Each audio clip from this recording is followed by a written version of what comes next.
Past players, past legends, past legends.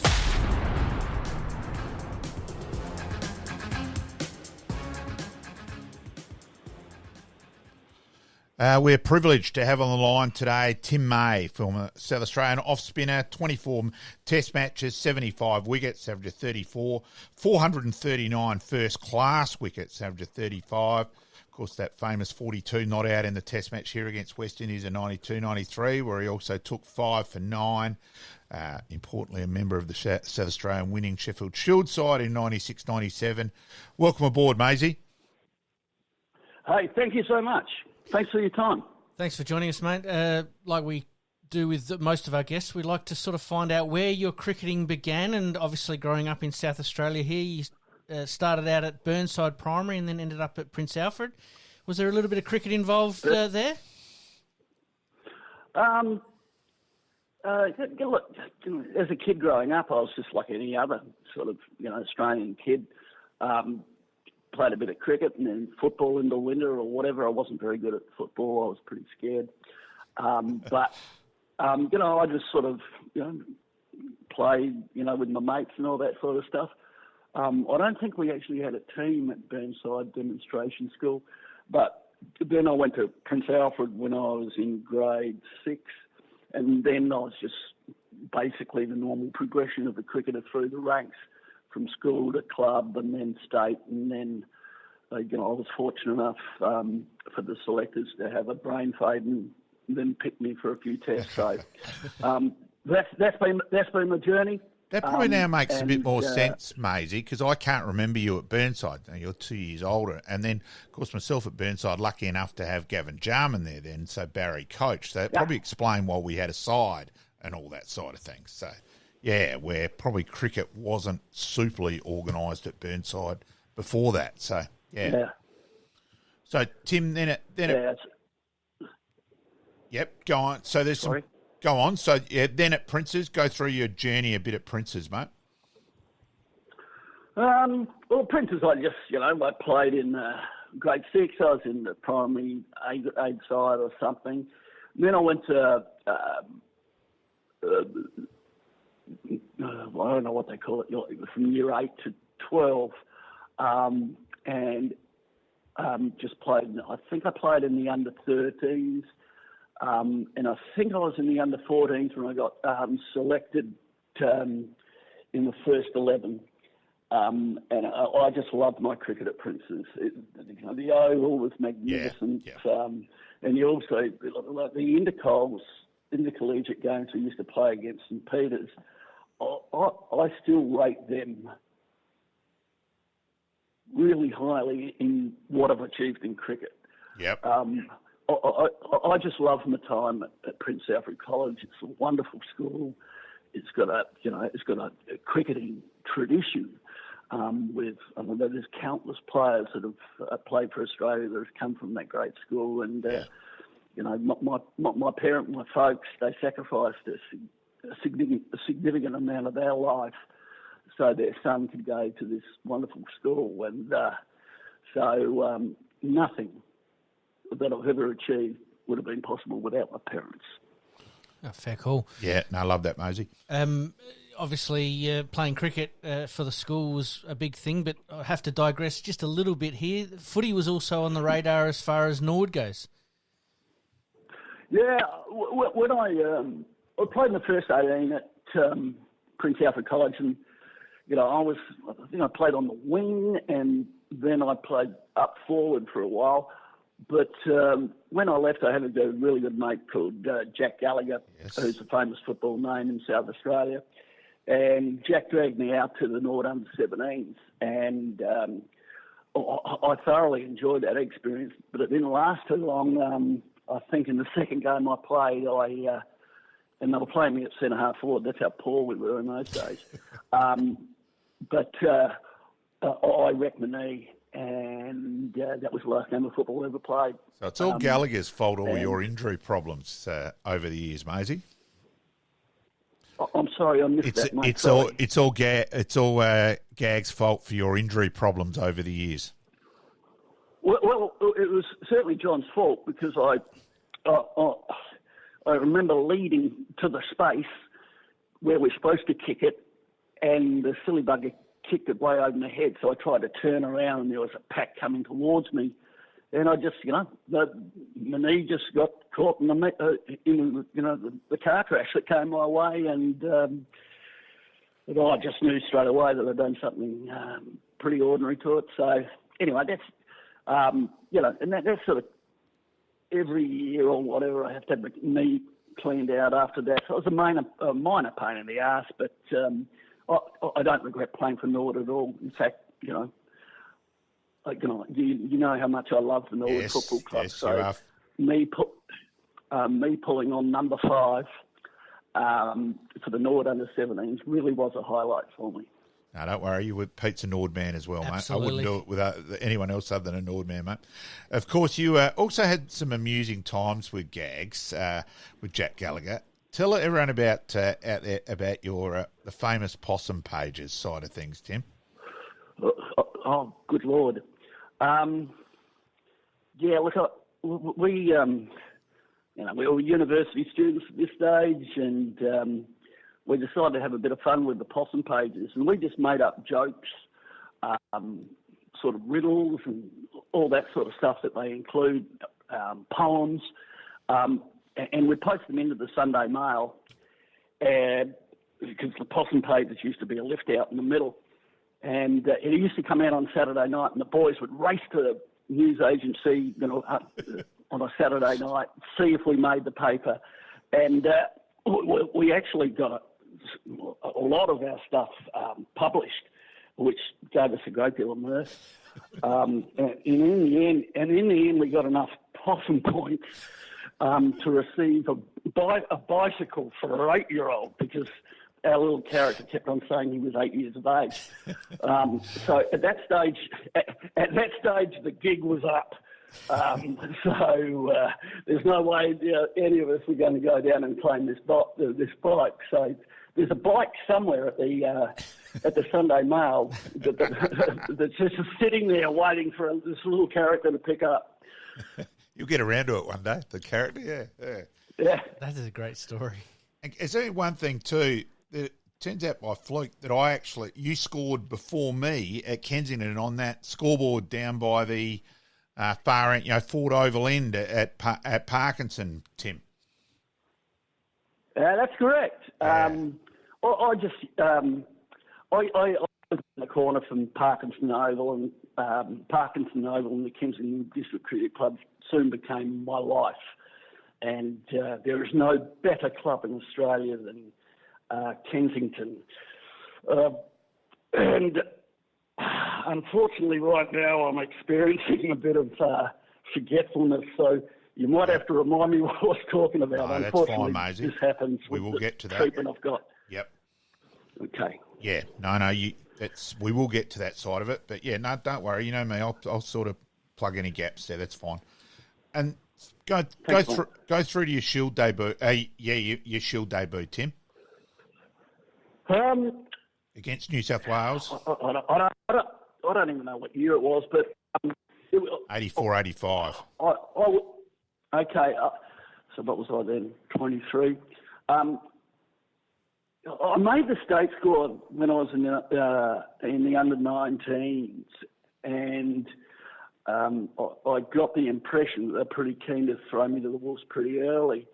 But then fate stepped in, and I wrecked my knee. I did something else. And I got my finger in the grand final that we played against Salisbury. Wayne Pryor Fang hit me on my spinning finger, and it sort of shattered the knuckle. That kept me out. It kept me out for about 12 months. I think I played one game for the whole year for Kensington, and that was actually in the B grade final, where I didn't really perform very well with the ball, but I think I made 90-something or something, which gave us a chance, but we lost, I think. Or did we win? I don't know. No, that's fine. Of course, one of my favourite photos is you actually from an Adelaide University C-grade premiership side. That photo's still up at Uni Oval with you strategically placing the cricket bats too, Tim. So that famous photo. Yeah. Go through to your Test debut against New Zealand, mate. Yeah, the Test debut was against New Zealand. Yeah. I remember. I think I did. I played. I got selected for the Australian team for the 87 World Cup. Yeah. Sorry, we should carry that. Obviously. Yep.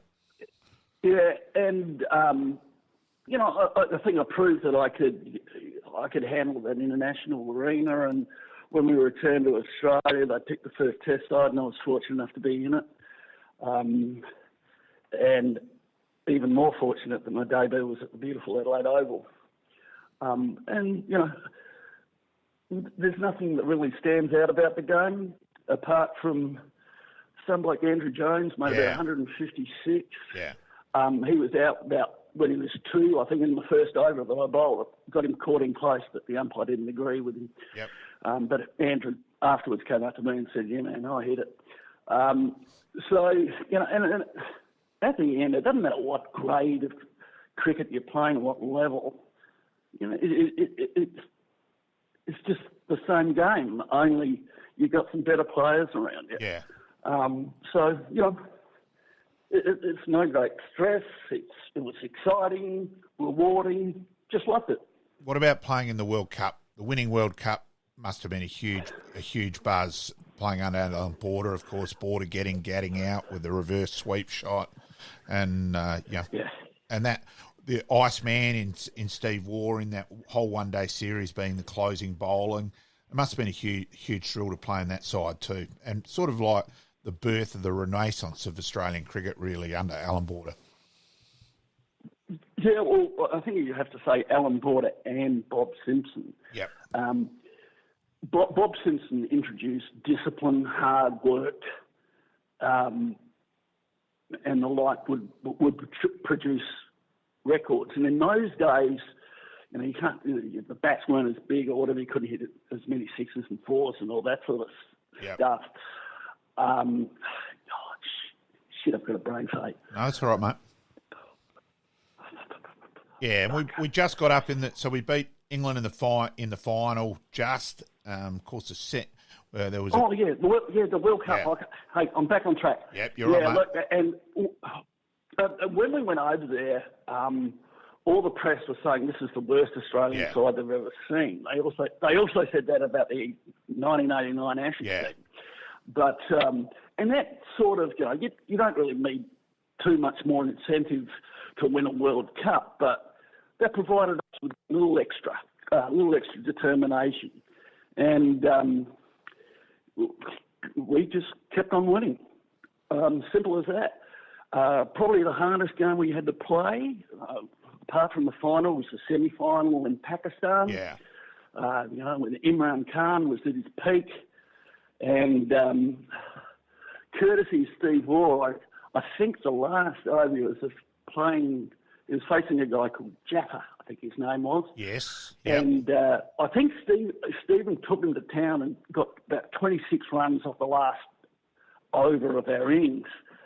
And, that 22 runs was just so valuable in the end because it was a reasonably tight game in front of a pro-Pakistani crowd. It was a great experience, just an outstanding experience. Loved every minute of it. Loved it. Almost shades of what happened this year. A little bit. It was, but they lost a couple of games. I don't think we did. Yeah. In terms of... Yeah, but that World Cup victory in earlier or late last year was just wonderful. They've got so much talent in that team, and they've got that mercurial Maxwell, who's just extraordinary. That extraordinary innings he played against Bangladesh. That was unbelievable. That's still the best. For mine, that's the best one-day gig ever. I've never seen the likes of that before. Exactly. And I really, really hope that at some stage in the future that Maxie gets the opportunity to play Test cricket. Yeah. I think, we've seen with that Bazball or whatever, it's okay to be aggressive in Test cricket. And I think he'll just be well suited to that arena. It's farcical that he has never played he's never played a Test match in Australia. And it's quite ridiculous, really. So I actually feel sorry. Well, yeah, you can say it's ridiculous, but you have a look at that batting line. It's pretty hard to get into. Yeah, but there were times, like he made the 100 in India and then he came back and didn't get picked. I thought that was a bit bizarre. So anyway, okay. Tim, tell us about your fascination with the film, and it is famous for you, Ferris Bueller. Now, this is one of my favourite movies too. This is Maisie's favourite film. Go for it, Maisie. Well, it's pretty immature, really, but I love my Ferris. I just find him an adorable little character.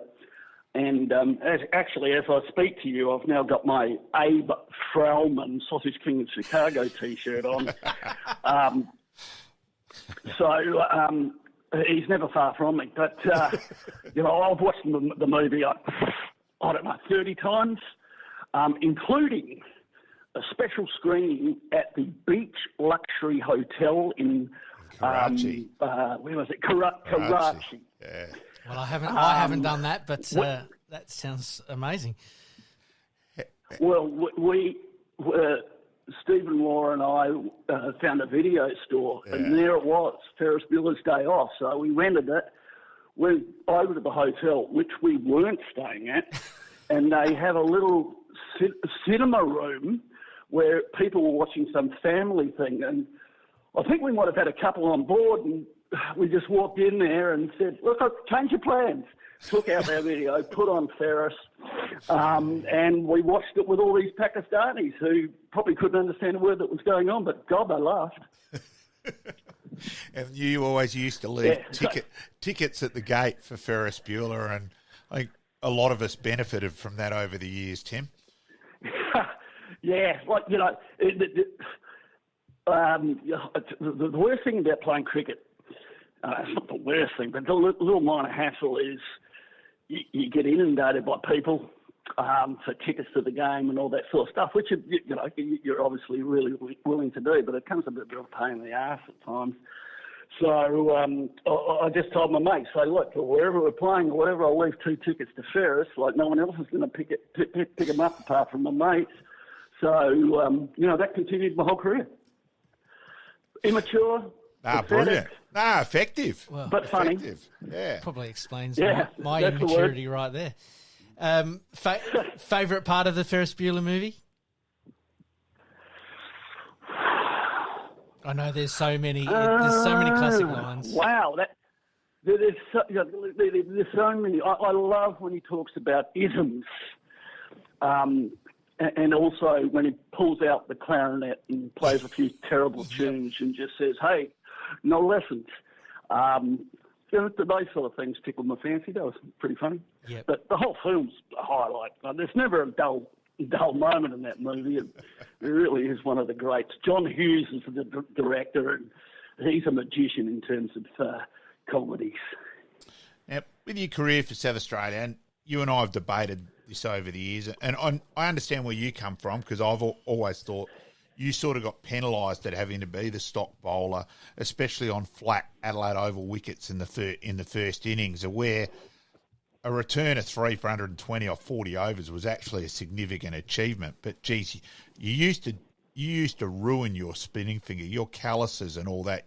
Your hand was bloody revolting to look at, and I always thought that hurt you a little bit in terms of your strike rate side of things, with having to bowl, carry South Australia a bit in that way, but also what it did to your hands. As you said, we've debated this often. There's no doubt that for, I suppose, a significant amount of my career for South Australia, that our bowling lineup wasn't as strong as we probably would have liked. Yep. So it just sort of, just as a result of that, and I'm pleased that I'm not trying to be critical of any of the blokes who played for South Australia. They're all wonderful players.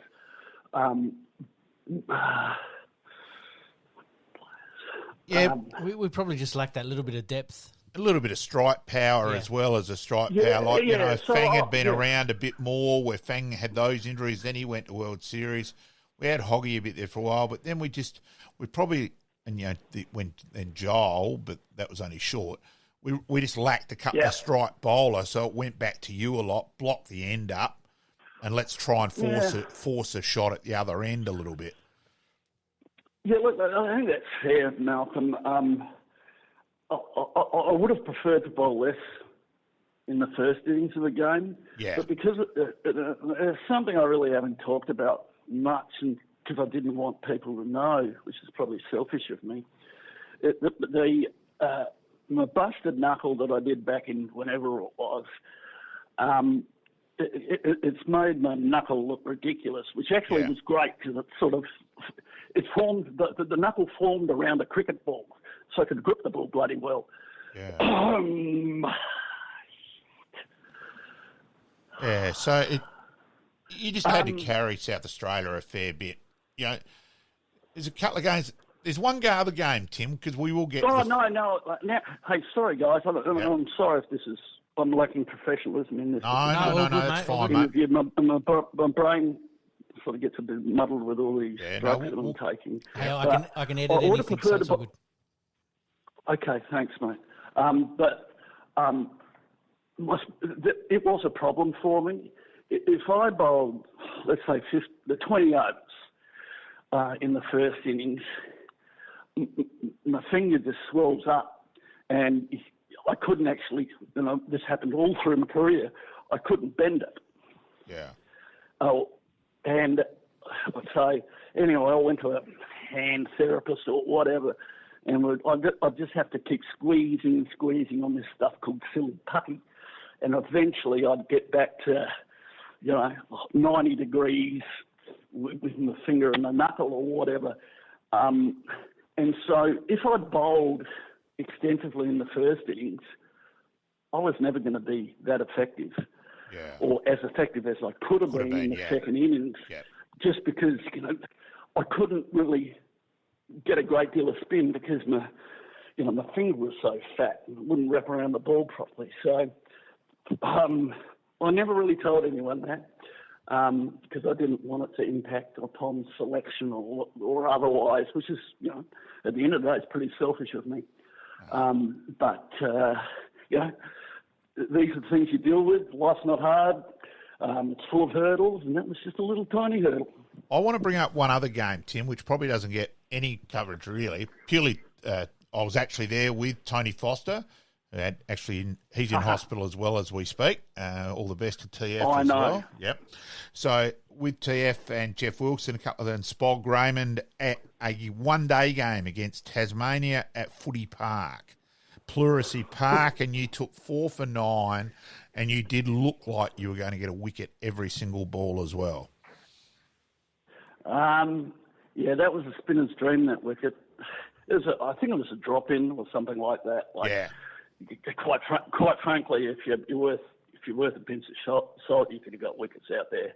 So again, just fortunate with the conditions, and I just happened to be on that day. We may have been about half the crowd down at Footy Park that day as well.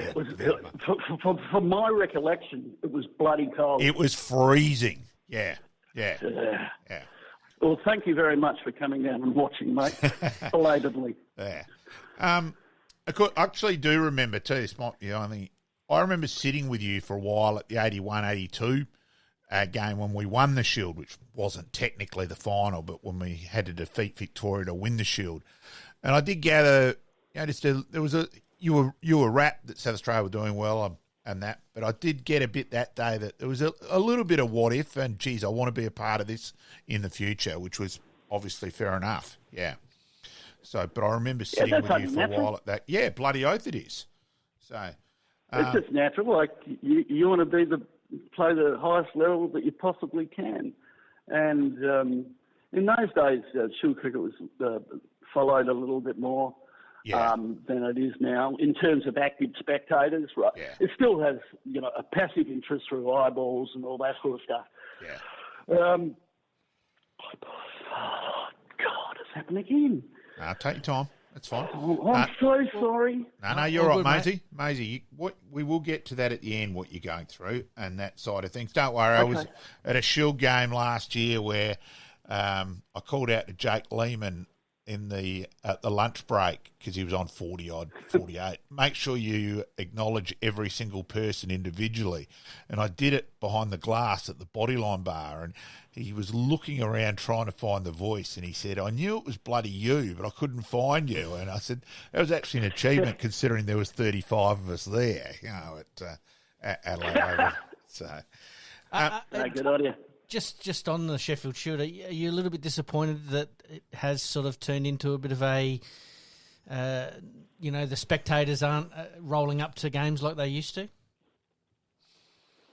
I'm disappointed our Test players don't play in it anymore. It's more that for me, look, I've got a beef where they charge $10 to get in and $17 to park your car, so they've effectively priced pensioners out of it, which I just really makes me angry on the mental health side of things and all that. Well, I think it's been dumb, but it's more the fact that nowadays Test players never play Shield games anymore. When we played New South Wales, and you played a full strength New South Wales side, as Dizzy and Tim have said over time, that was stronger than playing a Test match. So you were really tested. Where of course nowadays that never happens, and that's my real beef now, where it's been relegated because of the Big Bash. It's a bit at the start of the year, and then we'll tack it on at the end almost as an afterthought, and it's just lost its pride of place in the cricket calendar where it was heading with it, and it was Shield cricket was huge, and it's more where it's been relegated now, where the Big Bash has got its priority, where the priority is on the dollar, not on the good of the game, and with India's influence and all that, that's another whole topic in itself. But that's a fair bit of frustration there, as you can probably test him, knowing what a cricket sports nut I am. And I'm sure your feelings on that are probably reasonably similar. That's the longest question I've ever been asked. Well, so what wasn't a question, it was probably more of a statement. Yeah. So, sorry about that. Yeah, I wasn't going to say that. I was being kind. Yeah. No, Shield, look, let's just step back and see what is Shield cricket. And whilst it's, players representing their state and they get a great deal of thrill out of it, it's the nursery for Test cricket. Yeah. And accordingly, it will always be strong. It will need to be subsidised heavily through Cricket Australia. I'll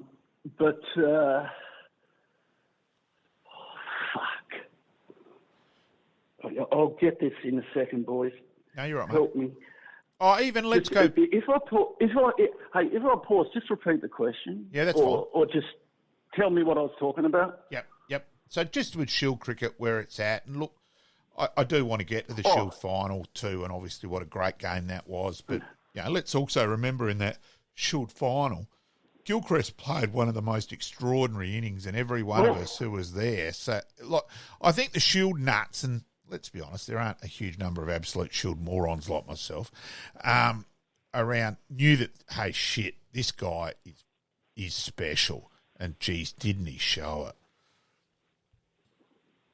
in that game? It's very hard to hear that. It was very hard to hear that question. Just saying Gilchrist's innings in that game, he really announced himself, where you went, fuck, this guy is a superstar. Yeah. I thought I had his measure. I think we played him earlier on in the year at the Wacker, and it was one of the very few times that I actually worked out how to bowl at the Wacker. And I think I got him in both innings. And so coming here, I thought, Adelaide Oval, spin a bit, I'll be pretty cool. Probably spin more than the Wacker was that day. Yep. But it didn't. That plan got changed pretty quickly, as he literally belted the daylights out of me. And no matter how I tried to vary or whatever, he just hit through the line or hoiked me over cow corner. And, I wasn't the only one that suffered. No, Everyone else Macca as suffered well. a fair bit that day as well. Yeah, which we've had Macca as a previous. Yeah, so he should. We've had Macca as a previous guest on the show, and yes, he did talk about that, and he did talk about the celebrations afterwards, where a certain TBA may have led him astray just a tad that week, considering he had a district final on the Saturday, and you wouldn't let him leave the famous Planet, etc., and all that before the game, mate. Kept him down there. I don't believe that at all.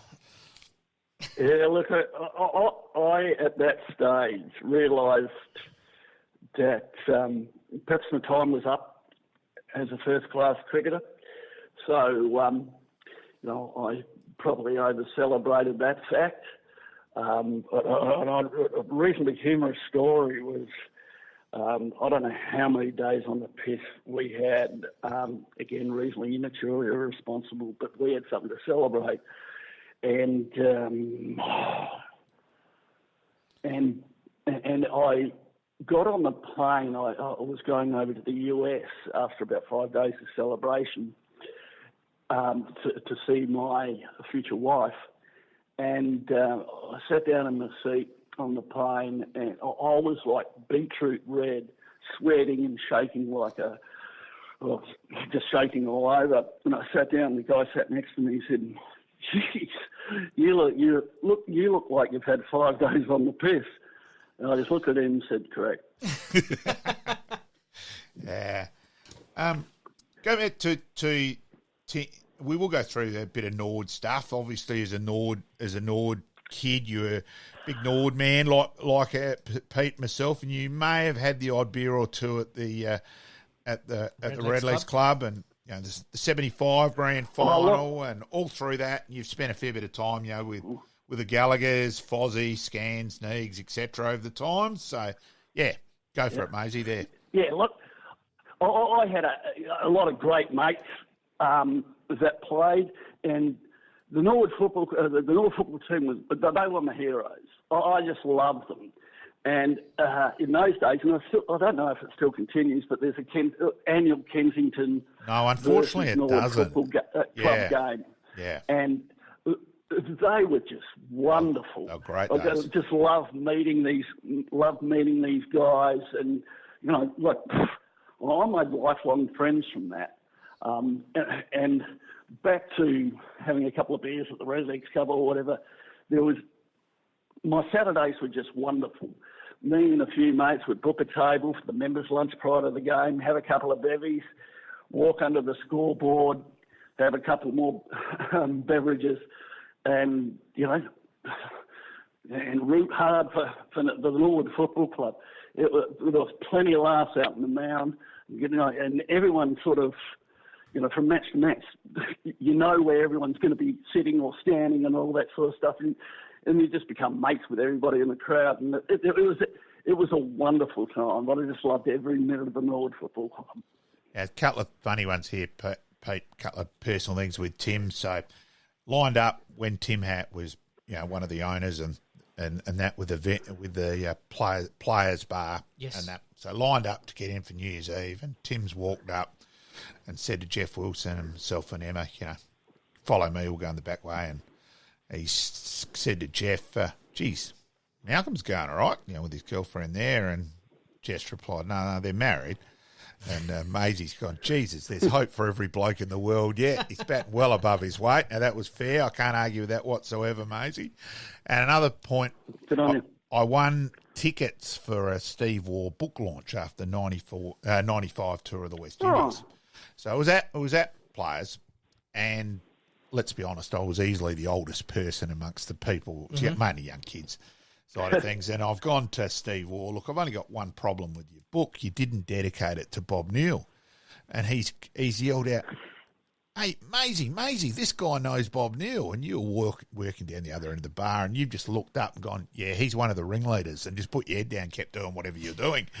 And So Steve Ward's just started talking to me, and the other kids who just got this vacant look on his face because Steve Ward just wanted to talk about Bob Newell then. Yep. So that was yet again Uni Footy Club and Bob Newell delivering, and of course you won, as you said, one of your great achievements was featuring on the Spin Triplets banner, the Shane Warne, Tim May, and Bob Newell Spin Triplets banner from David Gordon was where you very much enjoyed that banner and pissed yourself laughing at Adelaide Oval when Gordo put it up, mate. It was bloody funny. It gave a great deal of mirth to my fellow teammates as well. Who actually made that sign? Yeah, David. Was it you? Or? No, that was David Gordon. Gordo was generally our artist and link behind it, and Triple M may have had a competition. No, SAFM it was may have had a competition at one stage of the best banners at the footy. Yep. So this was after the Escobar had scored the own goal and had been shot in Colombia, and so Gordo put up a banner corns for Colombia with a gun on it, and the guy pissed himself laughing and goes, "That's easily the best, but it can't win, boys." And yeah, we're all in on that. And yeah, so free OJ jail corns, and yeah, it became a bit of a. And Graham, to his credit, laughs about it now. He didn't sort of laugh about it back then. Can I just expand a little bit? And there's one part of my cricketing career that I haven't touched on, and it was the Adelaide University Cricket Club. And when I first got out of school, when I went to university, in those days, if you went to university, you had to play for university. So I had to leave Kingston and play for the University Cricket Club, which at the time I wasn't that happy about. But I cannot tell you how much fun I had at that club. Yeah. There's guys that were just absolutely geniuses, which was, fun to pick their brains. But, God, they were funny. They had this wonderful sense of humour. The whole club did. And my time at Adelaide University, and whilst it may not have helped my cricket, was just full of joy. I just loved every second there. And it's really great to see that the Adelaide University is now a strong cricket club in the Premier Cricket League, or whatever you call it over here now. Yep. But they were the great days. Great days. And it was a link between the cricket and footy club back then. And, of course, Fred Block, being the leader of the footy club, was also involved and played cricket for uni. So he was always the link, as he was the link with absolutely everything. And, yeah, it was some great times there with both clubs sort of combined in that. A little known fact is that Fred's wife, Maida, used to be the tea lady at Price Waterhouse where I worked. Yes, that's right. And a better person, I think you really struggle to find a better person than Maida, which, you can understand why Fred married her. She is a wonderful human, and she's a great one, and I hope that she's okay now that I was going to touch Fred's departed us. Yeah, I was going to give Maida a ring and all that, and so I will give her a ring and say that you've wished her all the best and all that side of things as well. Please, so I appreciate it for that. Yeah. So no worries, mate. Tim, so you studied a Bachelor of Economics and then qualified as the CBA as a Chartered Accountant.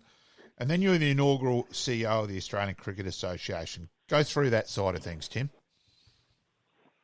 You bobbled out there, mate. So you went a little bit. Were you talking about the CEO. So you were the inaugural CEO. Yep, the CEO. What the role entailed and all that side of things. Look, when I was appointed, I wasn't really appointed CEO as such. It was, hey, form a player association. Let's see what we can do. Yep. So I think it was back in February 1997. Does that 96 make sense? When you stopped playing, yeah. Yep. Yeah. I moved to Melbourne because my wife got a very handy job offer over there. So you then established the Players Association with the aim at just getting a more equitable share. Yeah, and we certainly had a battle, like Cricket Australia, and it doesn't matter whether it's Cricket Australia or any other sport in the world. They typically tried to resist player associations, break them down, divide, conquer, all that sort of stuff. But in those days, and still these days, we were blessed with wonderful blokes playing for the Australian team who just hung tough in the face of threats from Cricket Australia, or ACB as it was in those days, and a general, I don't know how you say it, sort of a general distaste from the public that the players wanted to get more or a more equitable share of the game's revenues. And that it certainly took its toll on the blokes, but if some guy was struggling, was thinking, look, I don't want to be part of this or whatever, but there were always, a collection of blokes would get down, sit down, explain to them what the situation was, and in many ways it was a now or never exercise, and we were just fortunate enough that we hung in there so long, because, we were an office of one, or probably, let's make it two. Yep. It was me and James Erskine, who from Sports and Entertainment Limited, who provided us with the expertise that we needed to deliver a decent proposals to the cricket board. Shit. This is so frustrating. It must be frustrating for you guys. No, Sorry. you're fine. You're fine, mate. But you're rewarding. It was as you said, it was a long, frustrating but rewarding journey, which you continued for a number of years, even after you moved to Texas, mate. Yeah. Well, the important thing for us was,